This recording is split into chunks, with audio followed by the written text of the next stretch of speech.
오늘 본문에는 하나님이 우리를 돌보신다 하는 그런 말씀이 있습니다.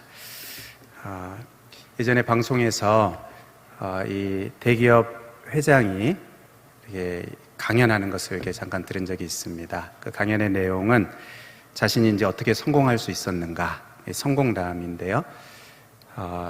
이 성공할 수 있었던 여러 요인들 중에서 인상 깊은 것이 하나 있었습니다.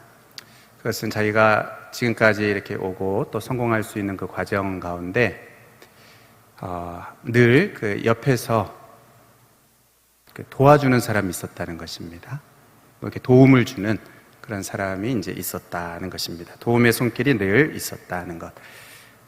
아주 어렸을 때 자기가 이제 병들었을 때 그 병을 이렇게 나을 수 있도록 이렇게 고쳐준 사람이 있었고, 또 어렵게 이제 학교를 다닐 때 학비가 없어서 그럴 때 이제 장학금을 이렇게 준 사람도 있었고, 그리고 또 군대에 있을 때에도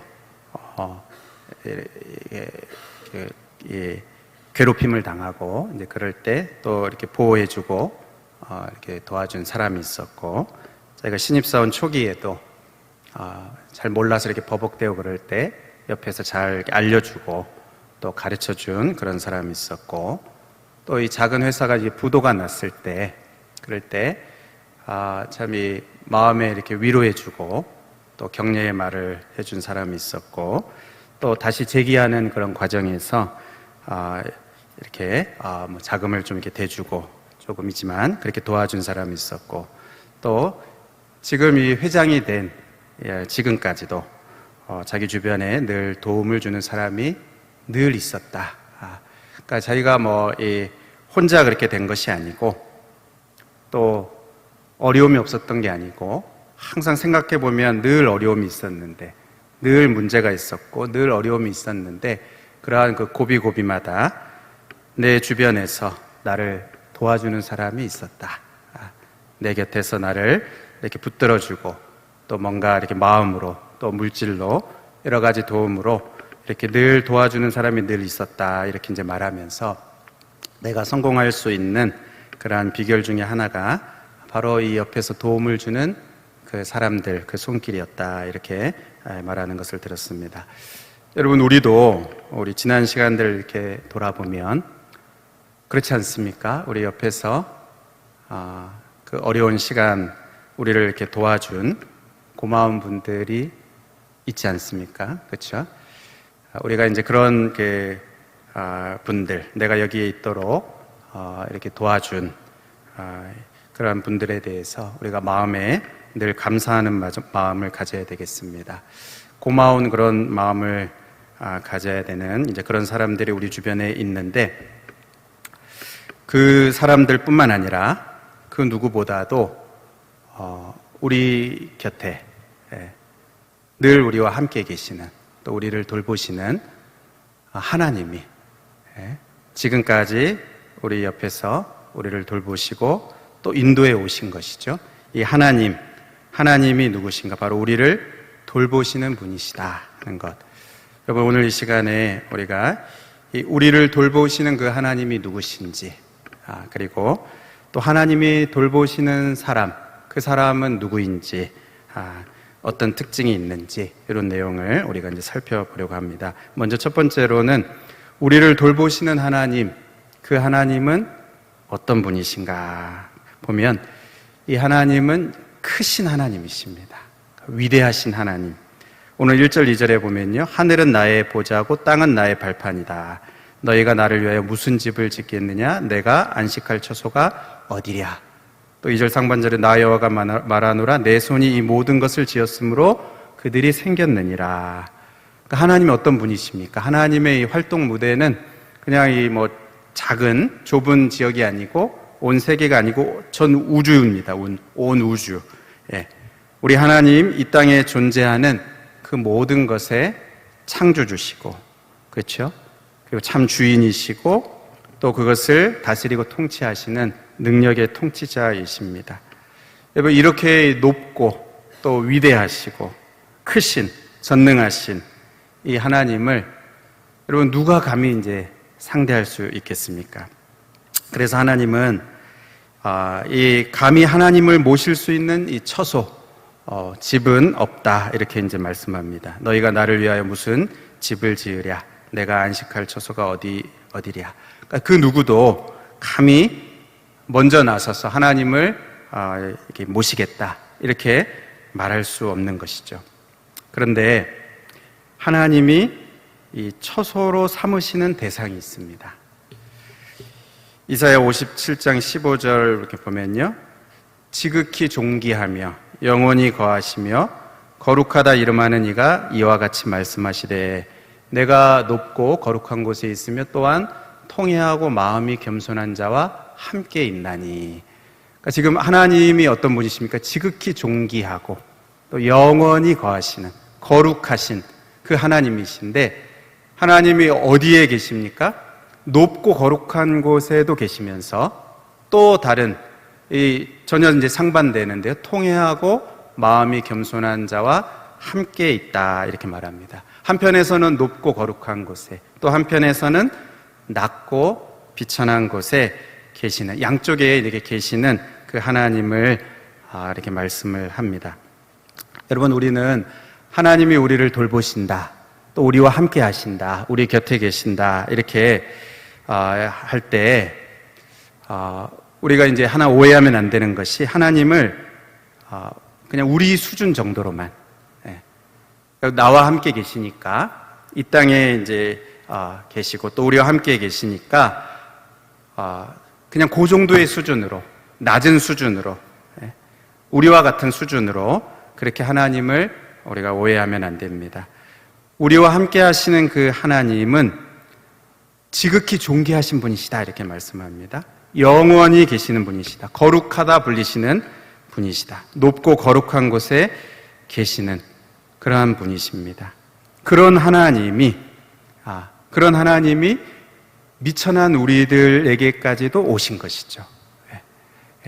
그렇게 크고 높으신 하나님이 낮고 낮은 미천한 우리 가운데도 찾아오시고 우리와 함께 계시고 또 우리 곁에 오셔서, 여러분, 그런 하나님이 우리를 이렇게 돌보신다고 할 때, 여러분, 이것이 얼마나 영광스럽고 얼마나 감사하고 또 얼마나 든든하기도 하고, 또 한편에서는 얼마나 이게 부담이 되기도 합니까? 그렇죠? 우리와 같은 수준이 아니시니까. 여러분, 이번에 이 담임 목사님이 목장 신방을 할 때 어느 집에서는 남편이 굉장히 좋아하셨다고 합니다. 왜 그런가 하면 이제 집이 깨끗해졌다고. 담임 목사님이 신방 오신다고 하니까 이게 집이 깨끗해지고 또 정돈도 되고 자주 신방 오시면 좋겠다 이렇게 말씀하셨다고 합니다.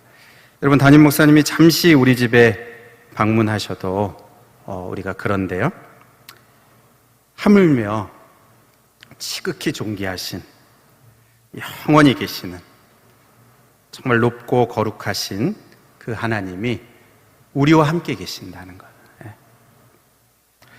우리를 돌보신다. 여러분, 이것을 이렇게 생각해 보셨습니까?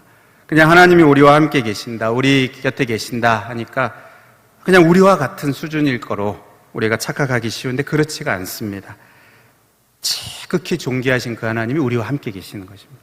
거룩하신 그 하나님이 그렇지 못한 비천한 우리들과 함께 계시는 것입니다. 여러분, 우리가 이것을 생각할 때, 하나님이 이러한 분이시다라는 것을 생각할 때, 우리와 하나님 함께 계신다는 것, 우리 곁에 오신다는 이것이 얼마나 참 감격스럽습니까? 그리고 또 한편에서는 이 거룩한 부담감도 있는 것이죠. 그런 거룩한 부담감을 가지는 것도 사실은 마땅합니다.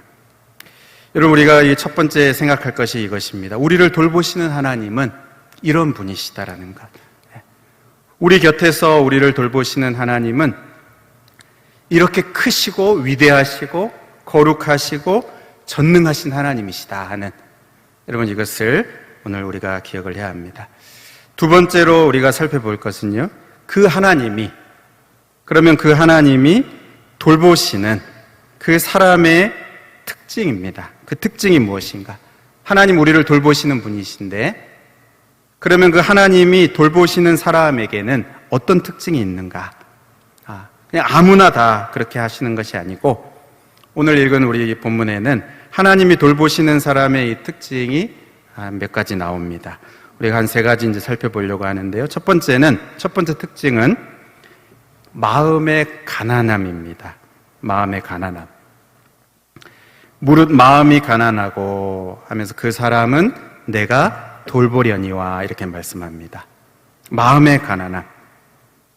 여러분, 이 마음의 가난함 또는 심령의 가난함, 이것을 세상에서는 인정하지 않을 수 있지만, 여러분, 성경에서는 이것이 가장 복되다고 말씀합니다. 왜냐하면 그들은 천국을 소유한 자들이기 때문입니다. 마태복음 5장 3절에 심령이 가난한 자는 복이 있나니 천국이 그들의 것이다, 이렇게 말씀합니다. 여기 마음이 가난한, 또 심령에 가난한 그 사람을 하나님은 돌보시고, 또 그들 가운데 거하시고, 천국이 그들의 것이고, 또 하나님이 그들 가운데 임재하신다, 그렇게 이제 말씀하는데요. 여러분, 그러면 이 마음이 가난하다는 것, 그것이 무엇입니까? 그것을 우리가 조금 더 생각하면, 마음이 가난하다는 것은 겸손한 마음입니다. 겸손한 마음. 교만한 마음이 아니고 낮은, 겸손한 그 마음입니다. 하나님은 이 교만한 마음이 아닌 겸손한 마음과 함께 하시고, 또 은혜를 베푸시고 그 마음에 축복하십니다. 베드로전서 5장 5절에 하나님은 교만한 자를 대적하시되 겸손한 자들에게는 은혜를 주시느니라. 이 대적하신다는 것, 굉장히 무서운 말씀입니다. 하나님이 교만한 자, 마음을 높게 가진 교만한 자를 하나님은 대적하신다. 그러나 겸손한 자들에게는 하나님이 은혜를 주신다, 이렇게 이제 말씀합니다.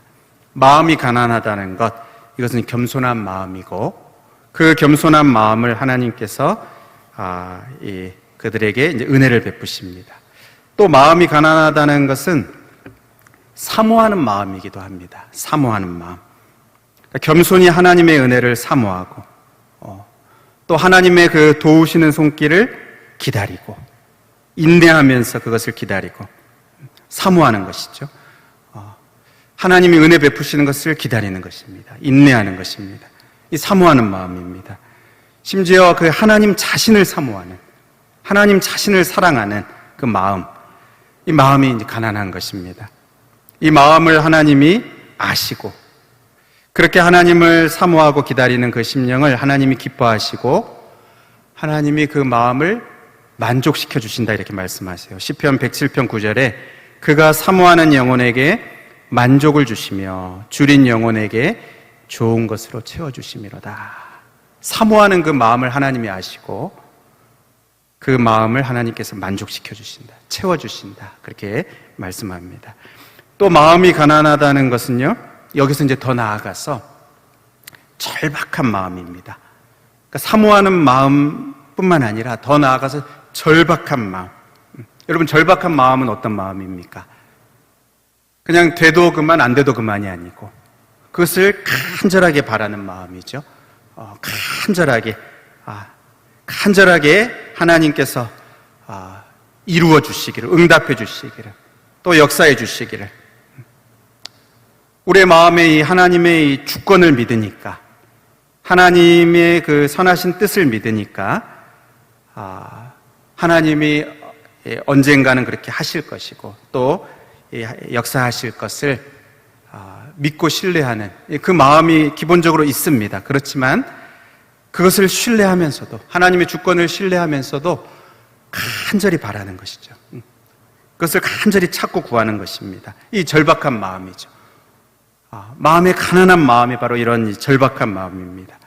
하나님과의 그 언약의 관계를 기억하면서, 하나님이 나의 하나님이시다, 하나님은 바로 나의 아버지시다 하는 이것을 기억하면서 그 언약의 관계 속에서 믿음으로 간절하게 하나님의 도우심을 구하는 그 절박한 마음입니다. 이게 이제 가난한 마음이에요. 역대하 20장 12절에 보면요, 우리 하나님이여 우리를 치러 오는 이 큰 무리를 우리가 대적할 능력이 없고 어떻게 할 줄도 알지 못하고 오직 주만 바라보나이다 이렇게 말합니다. 우리 하나님이여 이렇게 이제 말합니다. 이 언약의 그 관계를 기억하는 것입니다. 지금 대적이 치러 오는 그 큰 무리들 앞에서 대적할 능력도 없고 어떻게 해야 될지도 모르고 이런 상황 가운데에서 하나님이 우리를 도우실 거야. 하나님 백성이니까 우리를 도우실 거야. 이렇게 그냥 언젠가 하실 거야. 이렇게 기다리는 것이 아니고 그냥 그렇게 하실 거다 하고 있는 것이 아니고 오직 주만 바라보나이다. 어떻게 해야 될지를 몰라서 오직 주님만 바라봅니다. 여러분 이게 지금 유다 여호사밧 왕의 기도입니다. 대적이 쳐들어오는 그 상황에서 두렵고 대항할 힘이 없는 그런 상황에서 여호와의 얼굴을 향하여서 엎드리고 또 금식을 선포하고 간절히 기도하면서 오직 주만 바라봅니다. 이게 절박한 마음입니다. 여러분 이게 이 마음이 가난한 것이죠. 하나님은 우리의 하나님이시니까 하나님이 이 상황 가운데에서 도우실 분은 하나님밖에 없습니다. 내가 어떻게 해야 될지 모르겠습니다. 그래서 오직 주님만을 바라봅니다. 그러면서 간절하게 절박하게 기도하는 여러분 이 오직 주님만 바라보는 그 믿음, 그 믿음의 근거에서 나오는 간절한 기도, 여러분 이것이 마음이 가난한 것이고, 여러분 하나님은 우리를 돌보시는 그 하나님은 바로 이렇게 마음이 가난한 자를 돌보셔서 이 여호사밧의 기도를 들어주셨습니다. 그래서 여호사밧을 또 그 유다 나라를 하나님이 지켜주셨습니다. 돌봐주셨습니다. 여러분 이것이 하나님이 돌보시는 사람의 첫 번째 특징이에요. 마음이 가난한 사람, 마음이 가난해서 그래서 겸손한 마음으로 또 사모하는 마음으로 절박한 마음으로 하나님을 찾는 이 하나님이 돌보시는 사람의 첫 번째 특징입니다. 두 번째 특징은요, 이 심령의 통회함입니다. 오늘 본문의 심령의 통회하며 그 사람은 내가 돌보려니와 이렇게 이제 말씀합니다. 여러분 이 심령의 통회함이 무엇입니까? 이 심령의 통회함은 이 죄와 관련이 있습니다. 그러니까 죄를 회개하는 마음이 통회하는 마음, 심령의 통회하는 마음이 죄를 회개하는 마음입니다. 여러분 하나님이 돌보시는 사람은 죄도 없고 또 흠도 없고 완전 무결한 사람만 하나님 돌보시는 것이 아닙니다. 물론 우리가 그렇게 해야 되겠죠. 우리는 죄와 싸우고 또 거룩한 삶을 살려고 몸부림치는 그런 것이 맞습니다. 하지만 하나님이 그런 사람들만 돌보신다면 우리 중에서 하나님의 돌보심을 기대할 수 있는 사람은 아마 아무도 없을 것입니다. 여러분 하나님이 누구를 돌보시는가? 심령에 통회하는 사람입니다. 완전한 자를 돌보시는 게 아니고 흠없는 자를 돌보시는 게 아니고 심령에 통회하는 사람. 경건히 살려고 몸부림치지만 연약하여서 육신이 연약하고 또 그래서 죄성에 굴복하고 하나님께 범죄했을 때 하나님이 우리의 죄를 나의 죄를 깨닫게 하시고 나의 죄와 허물을 이렇게 보이시고 드러내실 때 하나님 앞에 나아가서 눈물로 회개하고 또 예수 그리스도의 십자가를 붙들고 주의 보혈을 의지하고 그렇게 깨끗하게 해주시기를 간절히 구하는 여러분 이것이 심령에 통회하는 사람입니다. 그 심령에 통회하는 사람, 그 사람을 하나님이 돌보신다 이렇게 말씀합니다. 잠언 28장 19절에 자기의 죄를 숨기는 자는 형통하지 못하나 죄를 자복하고 버리는 자는 불쌍히 여김을 받으리라. 여기에 이 죄가 없는, 죄가 있느냐 없느냐 이게 아니고 죄를 숨기느냐 숨기지 않고 자복하느냐 이렇게 이제 말씀합니다. 그 죄를 숨기지 않고 하나님이 죄를 드러내시고 깨닫게 하시고 보이실 때 그 죄를 자복하고 그 죄에서 떠나고 돌이키는 자, 버리는 자를 하나님이 불쌍히 여기신다. 도와주시는 것이죠. 그러면 시편 51편 17절 우리가 잘 아는 말씀인데요. 하나님께서 구하시는 제사는 상한 심령이라. 하나님이여 상하고 통회하는 마음을 주께서 멸시하지 아니하시리이다. 이 시편 51편은 다윗의 회개의 기도입니다. 죄를 범한 다윗의 깊은 그 회개의 기도입니다. 상한 심령이 된 것이죠. 그 죄를 하나님께서 보이실 때 그 하나님 앞에서 상하고 통회하는 그 마음이 된 것입니다. 그런데 그 상하고 통회하는 마음을 주께서 멸시하지 아니하시리라.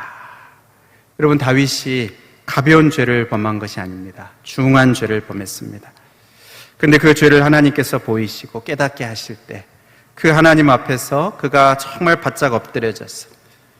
그 마음이 정말 상하고 통회하는 마음이 되었을 때 하나님은 그 마음을 받으시죠. 그 마음을 멸실치 않으시고 그의 회개를 받으시고 그 새롭게 하시는 그 은혜를, 그 마음을 하나님께서 돌보신 것입니다.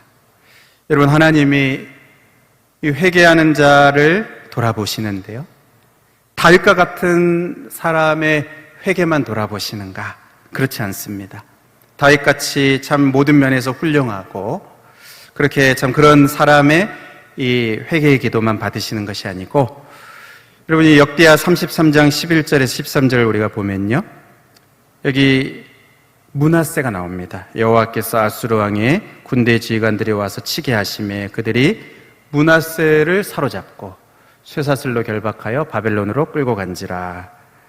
그가 환난을 당하여 그의 하나님 여호와께 간구하고 그의 조상들의 하나님 앞에 크게 겸손하여 기도하였으므로 하나님이 그의 기도를 받으시며 그의 간구를 들으시사 그가 예루살렘에 돌아와서 다시 왕위에 앉게 하심에 므낫세가 그제서야 여호와께서 하나님이신 줄을 알았더라. 여러분, 므낫세가 어떤 사람입니까? 히스기야의 아들인데요, 유다 역사 속에서 정말 이 경건한 아버지 이 히스기야와는 정반대로 유다 역사 중에 가장 악했던 그런 왕이 이제 므낫세입니다.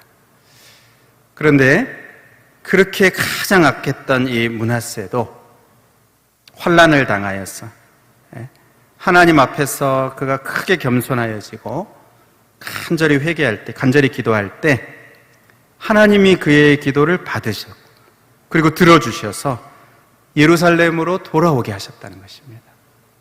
예루살렘으로 다시 돌아올 수 있게 하셨다. 그러니까 돌봐주신 것이죠. 여러분, 어떠한 죄인도 어떠한 죄를 범했을지라도 거룩하신 하나님 앞에서 진심으로 통해 자복하고 그 앞에서 상한 심령이 되어서 예수 그리스도의 십자가를 이렇게 붙들 때 하나님은 다시 용서하시고 다시 기회를 주시고 버리지 않으시고 돌보시는 것을 보게 됩니다. 아무리 중한 죄를 범했을지라도 하나님 앞에서 진심으로 회개하고 돌이키는 이 므낫세까지도 하나님께서 다시 기회를 주시는, 그냥 한 번의 실수로 끝내는 것이 아니고 또 어떤 오래된 그것으로 끝내는 것이 아니고 정말 하나님 앞에서 회개하고 돌이키면 그 심령의 그 통회함을 하나님이 보셔서 다시 새롭게 하시는, 여러분, 이것이 하나님이 돌보시는 사람의 두 번째 특징입니다. 심령의 통회함, 이것이 하나님이 돌보시는 사람의 두 번째 특징이에요. 마지막으로 세 번째 특징은 내 말을 듣고 떠는 자, 그를 돌보신다, 이렇게 말씀합니다. 내 말을 듣고 떠는 자, 즉 하나님을 두려워하고 경외하는 그 마음입니다. 하나님을 두려워하고 경외하는 사람, 하나님은 하나님을 두려워하고 경외하는 사람, 그래서 그 하나님의 말씀을 듣고 이렇게 떠는 자를 돌보신다고 말씀합니다. 시편 34편 9절에도 너희 성도들아 여호와를 경외하라. 그를 경외하는 자에게는 부족함이 없도다. 경외하는 자에게 부족함이 없다, 이렇게 말씀합니다. 25편 14절에도요 여호와의 친밀하심이 그를 경외하는 자들에게 있다, 그렇게 이제 말씀하세요. 하나님을 경외하는 자, 또 하나님을 두려워하는 자, 그리고 그 말씀 앞에서 떠는 자, 하나님이 부족함이 없게 하고 또 친밀하신 은혜를 베푼다 이렇게 말씀합니다. 여러분, 이 모습과 정반대되는 모습이 오늘 우리 이사야 66장의 4절에 나오는 그 말씀이에요. 나 또한 유혹을 그들에게 택하여 주며 그들이 무서워하는 것을 그들에게 임하게 하리니 하면서 이는 내가 불러도 대답하는 자가 없으며 내가 말하여도 그들이 듣지 않고 오직 나의 목전에서 악을 행하며 내가 기뻐하지 아니하는 것을 택하였음이라 하시니라. 여러분, 이것은 이 하나님의 그 말씀을 듣고 떠는, 하나님을 경외하는 그 모습과 정반대입니다. 여기 내가 불러도 대답하는 자가 없다 이렇게 말하죠. 그러니까 내가 부르지 않은 게 아니고 불렀습니다. 한 번만 부른 게 아니고 계속 부르는데 그것을 알면서도, 부르시는 것을 알면서도 대답하지 않는 거예요. 부르시는 줄을 알면서도,